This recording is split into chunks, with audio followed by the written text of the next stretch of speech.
Now I will talk about neurotransmitters.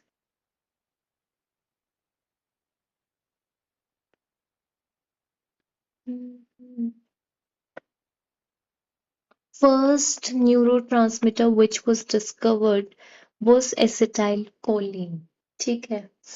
It was discovered in some animal heart.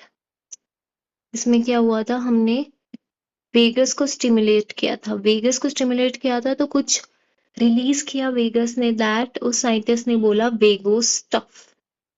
ठीक है, वेगो stuff बोला उस scientist ने उस चीज को. फिर उसने उस वेगो स्टफ को दूसरे हार्ट में डाला तो दूसरे हार्ट की जो है वो हार्ट रेट वगैरह कम हो. जो वेगस ने वेगो स्टफ रिलीज किया was later found out to be the acetylcholine which is the first neurotransmitter to be discovered. अब इसमें हमने क्राइटेरिया बनाए हैं. क्राइटेरिया फॉर न्यूरोट्रांसमीटर क्राइटेरिया क्या है, हमने देखे थे. सिनेप्स में प्री सिनेप्टिक रहता है, सिनेप्टिक लेफ्ट रहती है और पोस्ट सिनेप्टिक रहता है. प्री सिनेप्टिक में क्या होता है, न्यूरो ट्रांसमीटर सिंथेसाइज होना चाहिए and stored in pre synaptic neuron. Synthesized and stored in pre synaptic neuron में स्टोर होना चाहिए. Should be released into synapse. Synapse में रिलीज होना चाहिए.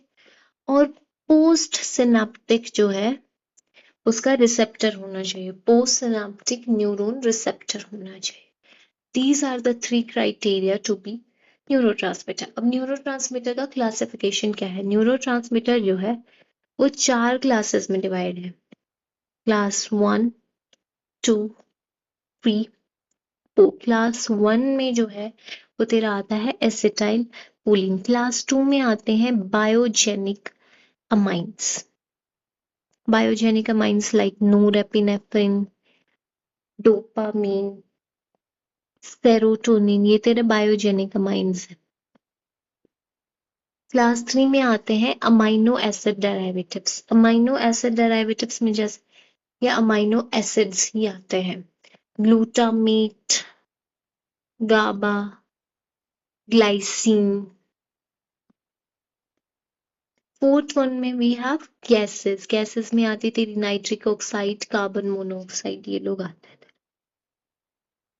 तो we have 4 classes of neurotransmitter. For class 1 is acetylcholine. Class 2 में biogenic amines आते हैं जिसमें norepinephrine and dopamine and serotonin आते हैं. क्लास 3 में अमाइनो एसिड्स आते हैं, glutamate, GABA and glycine.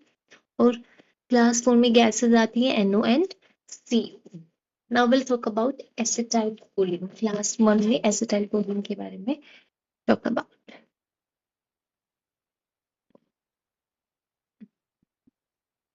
Acetylcholine release कैसे होता है.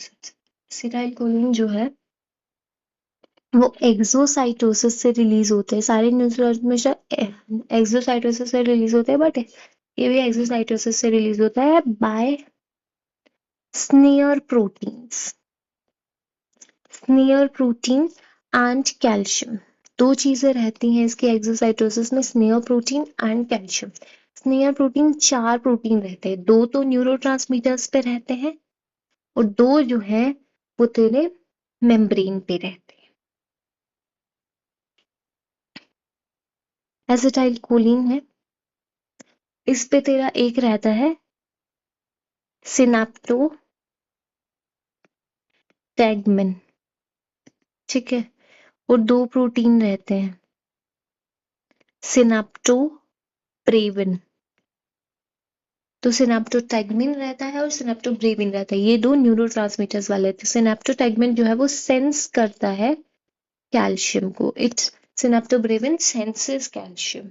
ठीक है, ये कैल्शियम सेंसेस आता है. तो कहीं पे भी कैल्शियम दिखा इसको तो इसने कैल्शियम को सेंस किया, फिर ये जाके जो है अपना मेम्ब्रेन पे रहते हैं. तो स्नेह प्रोटीन जो है वो मेम्ब्रेन पे रहते हैं. मेम्ब्रेन के स्नेह प्रोटीन का नाम क्या है, SNAP25 एंड सिंटैक्सिन. SNAP25 and सिंटैक्सिन. जब ये सिनेप्टोटैगमेंट तेरा कैल्शियम को सेंस करता है, फिर ये यहाँ आते हैं, ये आपस में ऐसे बाइंड होते हैं, तो ये रास्ता बनाते हैं, एसिटाइल कोलिन जो है वो यहाँ से यहाँ जाता है, बाहर जाता है एंड रिलीज हो जाता है। तो exocytosis is regulated by SNARE proteins and calcium. ठीक है, अब जो तुम्हारा सिनेप्टोब्रेविन सिनेप्टोब्रेविन को इनहिबिट करता है बोट्यूलिनम टॉक्सिन। बोट्यूलिनम टॉक्सिन ने इनहिबिट कर दिया, तो मतलब जो है तेरा एसिटाइल कोलिन जो है एक्सोसाइटोसिस नहीं हो पाएगा, एसिटाइल कोलिन तेरा रिलीज नहीं हो पाएगा। तो फिर क्या हो जाएगा, मसल कॉन्ट्रैक्शन नहीं हो पाएगा, क्योंकि एसिटाइल कोलिन हमको पता है मसल कॉन्ट्रैक्शन में काम आता है, तो मसल कॉन्ट्रैक्शन नहीं हो पाएगा, तो जो है वो फ्लैसिड पैरालिसिस हो जाएगी, फ्लैसिड पैरालिसिस। ये हमने एसिटाइल कोलिन का एक्सोसाइटोसिस कैसे होता है वो देख लिया। Now will talk about the functions of acetyl choline, functions and location of acetyl choline. सबसे पहला हमने देखा था, ये रहता है मसल कॉन्ट्रैक्शन में हेल्प करता है, मसल कॉन्ट्रैक्शन में हेल्प करता है, ये फंक्शन तो ये कहाँ पे होगा, न्यूरोमस्कुलर जंक्शन पे प्रेजेंट होगा।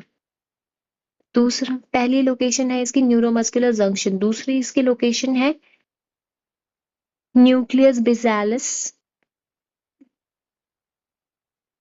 Of Meynert, nucleus basalis of Meynert. अगर ये यहाँ पे एसिटाइल कोलिन की कमी आ गई न्यूक्लियस बेसालिस ऑफ मेनर्ट में, तो as we all know the most famous disorder हो जाता है एल्जाइमर्स। ठीक है, एल्जाइमर्स हो जाता है। उसके बाद में third one, it is release by REM own neurons. ठीक है, ड्यूरिंग स्लीप। ठीक है, ड्यूरिंग स्लीप में बहुत सारे स्टेजेस होते हैं, आरईएम, नॉन आरईएम। तो REM is the rapid eye movement stage. तो आरईएम ओन न्यूरॉन्स जो है हमारा एसिटाइल कोलिन रिलीज करते हैं और स्वेट ग्लैंड्स में होते हैं। ठीक है, स्वेट ग्लैंड्स सिंपैथेटिक होते हैं, बट फिर भी इनमें एसिटाइल कोलिन रिसेप्टर्स होते हैं, तो that's why they are called sympathetic cholinergic neurons, sweat glands वाले।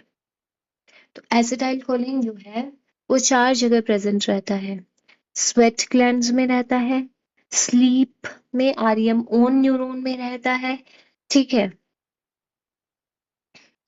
न्यूरोमस्कुलर जंक्शन पे रहता है, और न्यूक्लियस बेसालिस ऑफ मेनर्ट में रहता है। दैट इज ऑल अबाउट हमारा। One more time, acetyl choline has 2 types of receptors also. Acetyl choline के 2 टाइप के रिसेप्टर्स हैं, nicotinic receptors and muscarinic receptors. Nicotinic receptors जो है वो आयोनिक रिसेप्टर्स रहते हैं, इनमें आयन चैनल्स रहते हैं, ऑब्वियसली ये फास्ट ट्रांसमिशन करते हैं। और मस्कुरेनिक रहते हैं वो जी प्रोटीन कपल्ड रिसेप्टर्स रहते हैं, ये कंपैरेटिवली स्लो रहते हैं धीरे। ठीक है, that is all about acetyl choline. Now will talk about the class 2, जिसमें आते हैं हमारे बायोजेनिक अमाइंस। बायोजेनिक अमाइंस में नोरेपिनेफ्रिन, डोपामिन एंड सीरोटोनिन। ठीक है, नोरेपिनेफ्रिन जो है it is synthesized from dopamine only. तो डोपामीन से जो है वो नोरेपिनेफ्रिन बनता है, डोपामीन अल्फा हाइड्रोक्सिलेज से जो है तेरा नोरेपिनेफ्रिन बनता है। डोपामीन से ही नोरेपिनेफ्रिन बनता है। कहाँ पे बनता है नोरेपिनेफ्रिन, नोरेपिनेफ्रिन कहाँ पे रिलीज होता है, लोकस सेल्यूलस, ब्रेन का एक पार्ट होता है लोकस, लोकस सेल्यूलस, वहां पे ये रिलीज होता है। इसका फंक्शन क्या है, it promotes wakefulness, it promotes wakefulness, promote करता है नोरेपिनेफ्रिन।